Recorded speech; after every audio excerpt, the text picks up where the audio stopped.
اعوذ باللہ من الشیطان الرجیم بسم اللہ الرحمن الرحیم رب اشرح لی صدری ویسر لی امری واحلل عقدۃ من لسانی یفقہوا قولی۔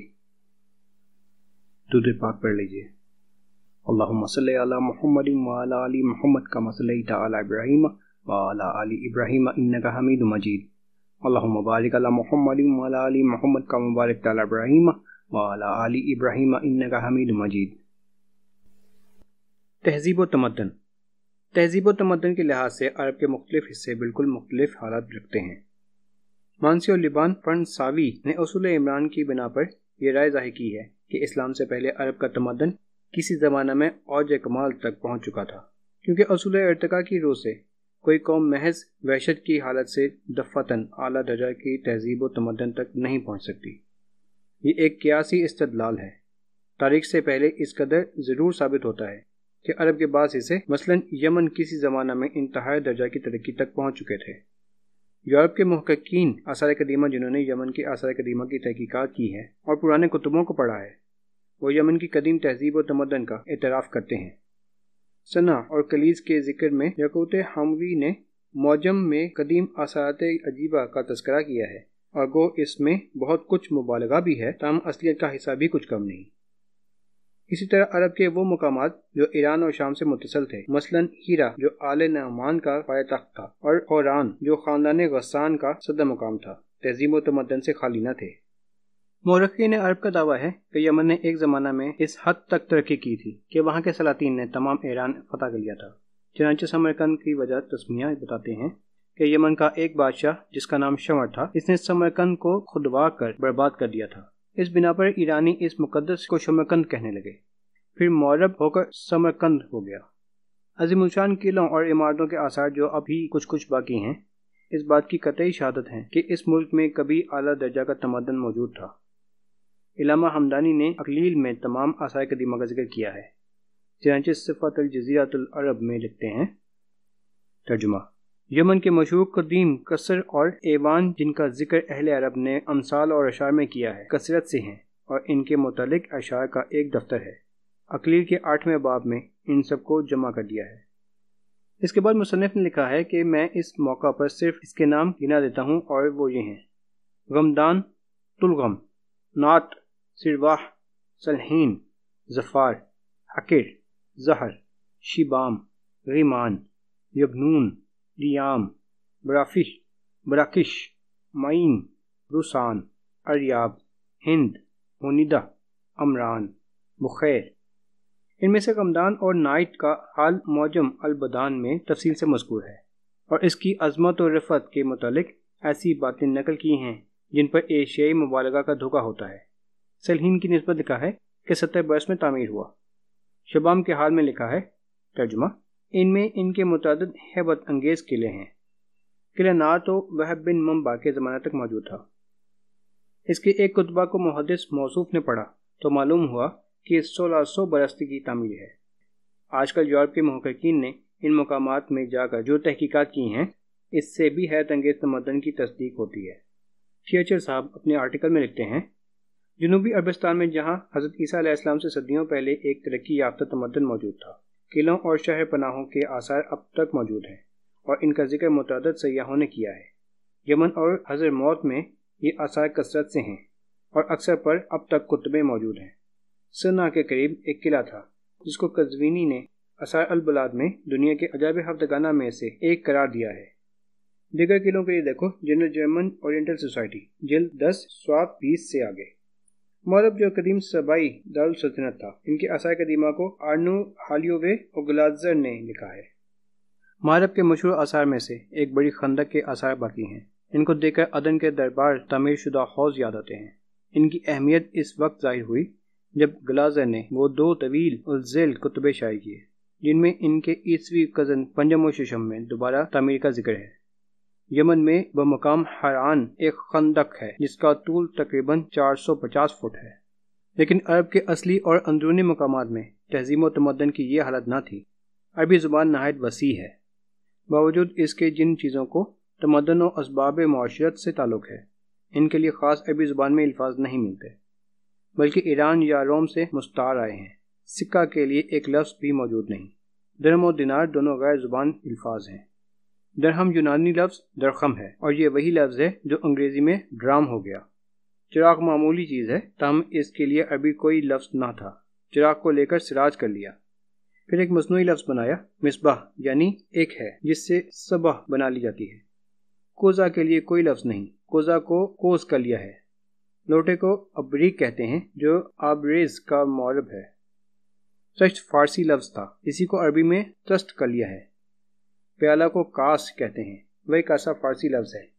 کرتا کو عربی میں کرتک کہتے ہیں، یہ بھی فارسی ہے۔ پاجامہ کو سروال کہتے ہیں جو شلوار کی بگڑی ہوئی صورت ہے۔ جب ایسی چھوٹی چھوٹی چیزوں کے لیے لفظ نہ تھے تو تمدن کے بڑے بڑے سامان کے لیے کہاں سے لفظ آتے؟ اس سے ثابت ہوتا ہے کہ عرب نے کسی زمانہ میں جو ترقی کی تھی آس پاس کے ممالک کی تہذیب و تمدن سے متاثر ہو کر کی تھی، اس لیے جو مقامات ان ممالک سے دور تھے اسی اصلی حالت پر رہ گئے۔ احادیث صحیحہ سے ثابت ہوتا ہے کہ آن حضرت صلی اللہ علیہ وسلم کے زمانہ تک عیش و نعمت کے سامان بہت کم تھے۔ مسئلہ حجاب کے شان نزول میں بخاری وغیرہ میں مذکور ہے کہ اس زمانہ تک گھروں میں جائے ضرورت نہ تھی، مستورات رفع حاجت کے لیے باہر جایا کرتی تھیں۔ ترمذی باب الفقر میں ہے کہ اس وقت تک چھلنیاں نہ تھیں، بھوسے کو پھونک کر اڑاتے تھے، جو رہ جاتا تھا وہی آٹا ہوتا تھا۔ بخاری کی ایک حدیث سے ثابت ہوتا ہے کہ راتوں کو گھروں میں چراغ نہیں جلتے تھے۔ ابو داؤد میں ایک صحابی رضوان اللہ علیہم کی روایت ہے کہ میں آن حضرت صلی اللہ علیہ وسلم کی صحبت میں تھا، لیکن میں نے آپ صلی اللہ علیہ وسلم سے حشرات الارض کا حرام ہونا نہیں سنا۔ اگرچہ اس حدیث کی شرح میں محدثین لکھتے ہیں کہ ایک راوی کے نہ سننے سے یہ لازم نہیں آتا کہ واقعہ میں آن حضرت صلی اللہ علیہ وسلم نے حشرات الارض کی حرمت نہیں بیان کی، لیکن اس سے اس قدر ضرور ثابت ہوتا ہے کہ اسلام سے پہلے عرب حشرات الارض کھاتے تھے۔ تاریخ اور ادب میں حد صریح موجود ہے کہ عرب کن کھجورا، گوئے، گرگٹ، صحیح اور جانوروں کا چمڑا کھاتے تھے۔ عرب کے مذاہب۔ عرب میں اسلام سے پہلے مختلف مذاہب تھے۔ بعضوں کا خیال تھا کہ جو کچھ ہے زمانہ یا فطرت قانون قدرت ہے، خدا کوئی چیز نہیں۔ انہی لوگوں کی نسبت قرآن مجید میں ہے۔ بسم اللہ الرحمن الرحیم۔ وَقَالُوا مَا هِيَ إِلَّا حَيَاتُنَا الدُّنْيَا نَمُوتُ وَنَحْيَا وَمَا يُهْلِكُنَا إِلَّا الدَّهْرُ۔ جاسیہ 3۔ ترجمہ۔ اور جو لوگ کہتے ہیں کہ جو کچھ ہے ہماری دنیا کی زندگی ہے، ہم مرتے اور جیتے ہیں اور ہم کو مارتا ہے تو زمانہ مارتا ہے۔ بعض خدا کے قائل تھے لیکن قیامت اور جزا و سزا کے منکر تھے۔ ان کے مقابلے میں قرآن مجید نے قیامت کے ثبوت پر اس طرح استدلال کیا ہے۔ بسم اللہ الرحمن الرحیم۔ قُلْ يُحْيِيهَا الَّذِي أَنشَأَهَا أَوَّلَ مَرَّةٍ۔ یاسین 5۔ کہہ دو کہ ہڈیوں کو وہی دوبارہ زندہ کرے گا جس نے پہلی دفعہ پیدا کیا تھا۔ بعض خدا اور جزا و سزا کے بھی قائل تھے لیکن نبوت کے منکر تھے۔ ان کا ذکر اس آیت میں ہے۔ بسم اللہ الرحمن الرحیم۔ وَقَالُوا مَا لِهَٰذَا الرَّسُولِ يَأْكُلُ الطَّعَامَ وَيَمْشِي فِي الْأَسْوَاقِ۔ الفرقان 1۔ اور کہتے ہیں کہ یہ کیسا رسول ہے کہ کھاتا پیتا ہے اور بازار میں چلتا پھرتا ہے۔ قَالُوا أَبْعَثَ اللَّهُ بَشَرًا رَّسُولًا۔ بنی اسرائیل 11۔ کہتے ہیں کہ خدا تعالیٰ نے کیا آدمی کو پیغمبر بنا کر بھیجا ہے؟ ان کا خیال تھا کہ اگر کوئی پیغمبر علیہ السلام ہو سکتا ہے تو اس کو فرشتہ ہونا چاہیے جو حاجات انسانی سے منزہ ہو، لیکن عموماً لوگ بت پرست تھے۔ وہ بتوں کو خدا نہیں سمجھتے تھے بلکہ کہتے تھے کہ خدا تک پہنچنے کے وسیلے ہیں۔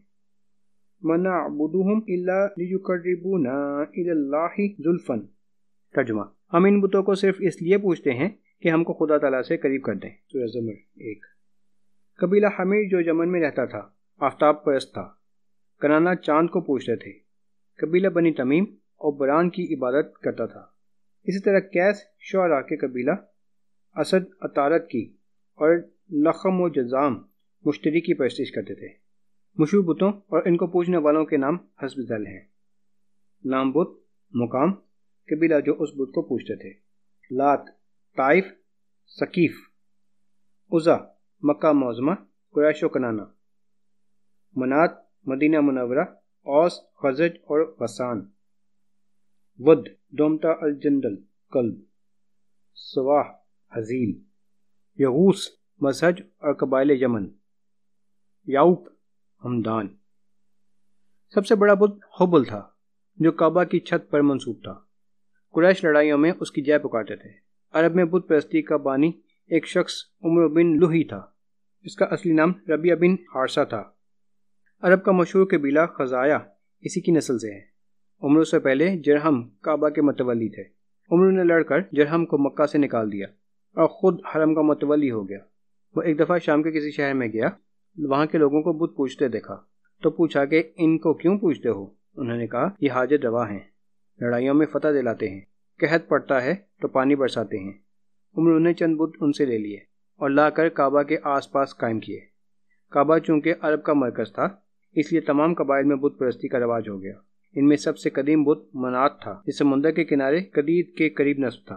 اوس اور خزرج یعنی مدینہ کے لوگ اسی پر قربانی چڑھاتے تھے، اور جب کعبہ کا حج کر کے آتے تھے تو احرام یہیں اتارتے تھے۔ حزیل اور خزایا بھی اس کی پرستش کرتے تھے۔ یقوت حموی نے معجم البلدان ذکر مکہ میں لکھا ہے کہ عرب میں بت پرستی کی عام اشاعت کی وجہ یہ ہوئی کہ قبائل عرب جو تمام اطراف سے حج کو آتے تھے واپس جاتے ہوئے حرم کے پتھروں کو اٹھا لیتے تھے اور ان کو اصنام مکہ کی صورت پر تراش کر ان کی عبادت کرتے تھے۔